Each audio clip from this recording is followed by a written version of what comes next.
Hey guys, this is Damon. So I'm sorry I haven't made a video in a while, but I'm back.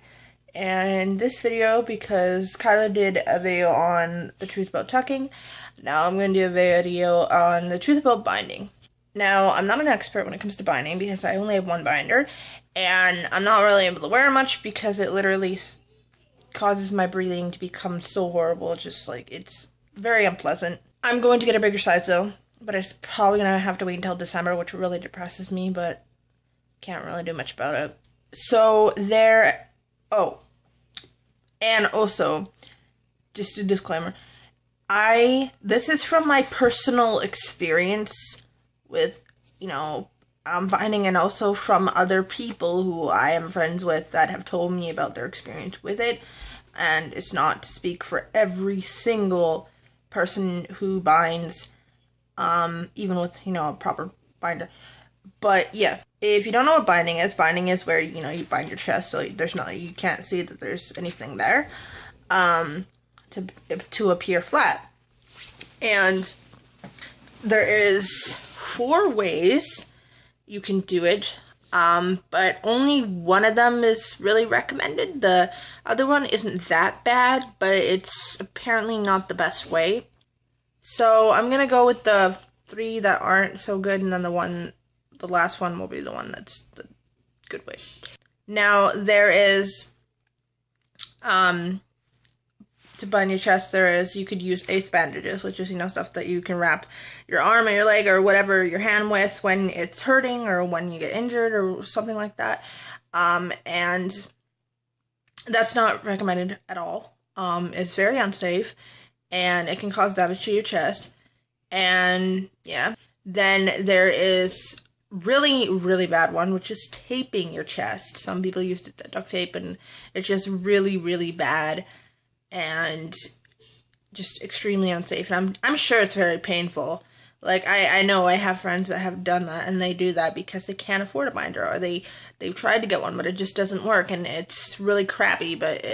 And I do understand though, because I mean, no one's gonna want to walk around with that, especially if it's not as a big a deal. If you can't really notice it, you literally can if you have a small chest. But if you have a big chest, no.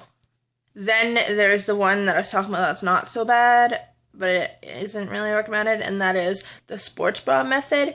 Now, some people say that you could just do the right way, and or one size down from what you'd normally get.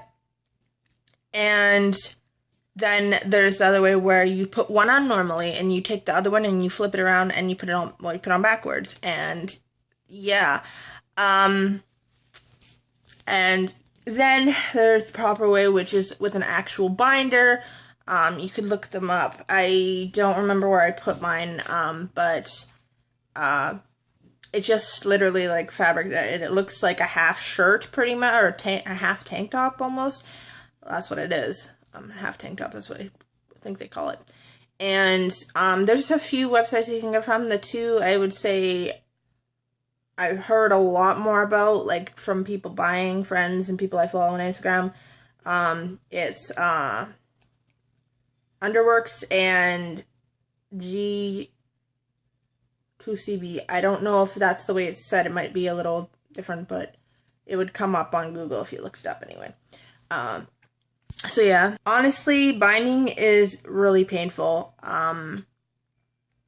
People say, no, it's not supposed to be painful, but the thing is, when you're pushing, for some people, for myself anyways, because I don't tolerate a lot of pain, I can't, but,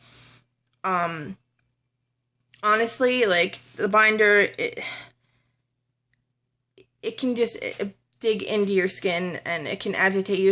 I think it really depends on your mood, because I find when I'm in a good mood and I wear the binder, it's not so bad. But if I feel anxious or I'm in an angry mood, I get really sore, really painful, and and the other ways, of course it's going to be painful. Like, I have friends that tell me all the time that tape or use ace bandages, they're just like, it feels like someone's trying to rip their ribs out, pretty much. That's just how it feels. And Yeah, I mean, if you use tape and shit, that could cause bleeding, of course. It's the same thing with, the tucking. It can cause bleeding and ripping skin off, and it's so painful. And some people, if the person complains about it, it's like, oh, well, why do you do it then? It's like, because we do to live. Well, some of us, not all trans people bind or tuck or anything. Some people are totally okay with what they were born with, but a lot aren't, and it's not okay for you to say something like that. Never, never, never.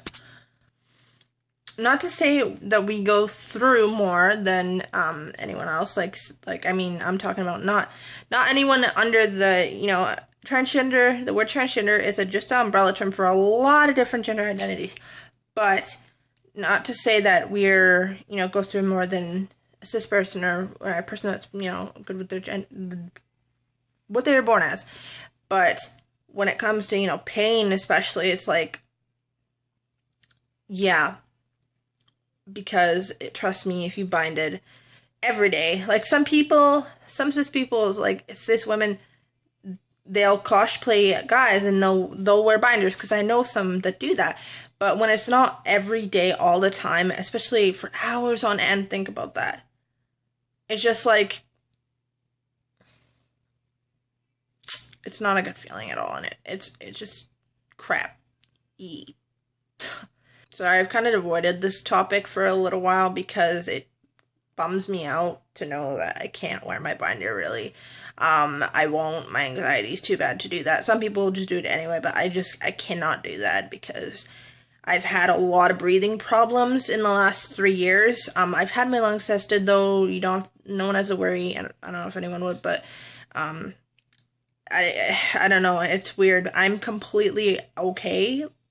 Like, there's nothing wrong with me they can't find anything wrong. So, it's really weird, but yeah, that's just, I think the binder is too tight, though. So I'm gonna order the bigger size and see what happens. But anyways, this is getting really long.